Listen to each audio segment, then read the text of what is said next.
कल रोजपा रामविलास के राष्ट्रीय अध्यक्ष चिराग पासवान जी शहीद चंदन सिंह के घर आए थे।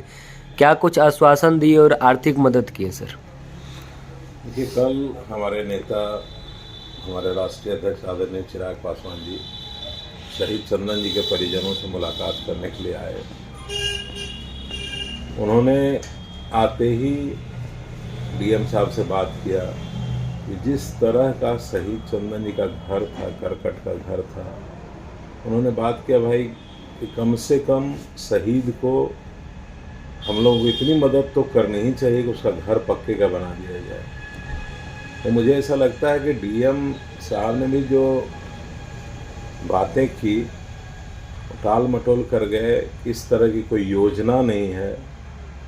मुझे बहुत अफसोस है इस बात का कि शहीद के घर बनाने के लिए, शहीद के परिजनों के लिए भी योजना की ज़रूरत पड़ती है। भैया, ये योजना कौन बनाएगा? योजना बनाने की जिम्मेदारी किसकी है? राज्य सरकार बनाए योजना। कोई भी यदि कभी भी स्टेट का कोई जवान, स्टेट का कोई बेटा यदि शहीद होता है, उसके लिए ऑलरेडी योजना बनाइए। टाल मटोल करके, टालने मटोलने से तो काम चलेगा। यूपी में जिस प्रकार से सर शहीद जवान अगर कोई यूपी में शहीद होता है या फिर अदर स्टेट में, उसको पैसा मुआवजा दिया जाता है, उनके एक परिवार को नौकरी दिया जाता है, लेकिन बिहार में कुछ नहीं। चीज़ हम लोग कहना चाहते हैं कि जिस तरह से यूपी में, उत्तराखंड में शहीद के परिजनों को 50 लाख रुपए और एक सरकारी नौकरी दिया गया, बिहार सरकार भी ऐसी योजना बनाए ना। बिहार सरकार योजना क्यों नहीं बनाती? कौन रोकता है योजना? शहीद के लिए एक ट्वीट तक नहीं था बिहार सरकार की तरफ से। ये संवेदनहीनता की पराकाष्ठा है। जी, बिहार की सरकार बिल्कुल संवेदनहीन, गूंगी बहरी हो गई है।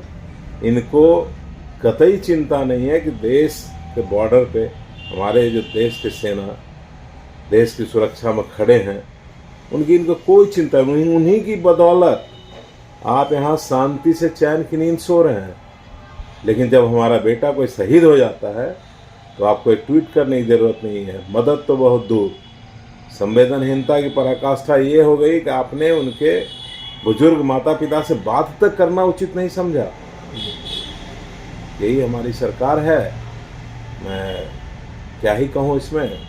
कल मतलब क्या कुछ मदद किया गया आपके तरफ और आपके पार्टी की तरफ से? देखिए, हमारे राष्ट्रीय अध्यक्ष आदरणीय चिराग पासवान जी ने व्यक्तिगत तौर पर पार्टी की ओर से 1 लाख रुपए का मदद उनके बुजुर्ग पिताजी को किया। जी, लेकिन किसी व्यक्ति विशेष की मदद करने की एक सीमा होती है। एक व्यक्ति विशेष बहुत हद तक, लिमिट के बाहर जाकर के मदद नहीं कर सकता है। इसलिए राज्य सरकार से उन्होंने दरख्वास्त किया, राज्य सरकार से उन्होंने अपील किया कि भैया कम से कम परिजनों में से किसी एक को सरकारी नौकरी और एक उचित मुआवजा दिया जाए, ताकि बाकी के बचे हुए दिन उनके बुजुर्ग माता पिता का आर्थिक परेशानी के कारण कष्ट में ना गुजरे। जी, कम से कम बचा हुआ जीवन कम सुखमय जीवन जी सके। अगर उस पीड़ित परिवार के लिए सर अगर आर्थिक रूप से अगर कभी और जरूरत पड़ेगा तो क्या रमेश कुमार खड़ा रहेंगे? उनके पार्टी के रमेश कुमार भी खड़ा रहेंगे। हमारे राष्ट्रीय अध्यक्ष आदरणीय चिराग पासवान जी ने कल कहा भी है कि जब भी जरूरत होगी आप हमें याद कीजिएगा। हमारा उनका नंबर पीयूष जी के पास डायरेक्ट है। उन्होंने कहा है कोई भी ऐसी ज़रूरत होगी तो आप हमें फ़ोन कीजिएगा, मैं हमेशा खड़ा रहूँगा।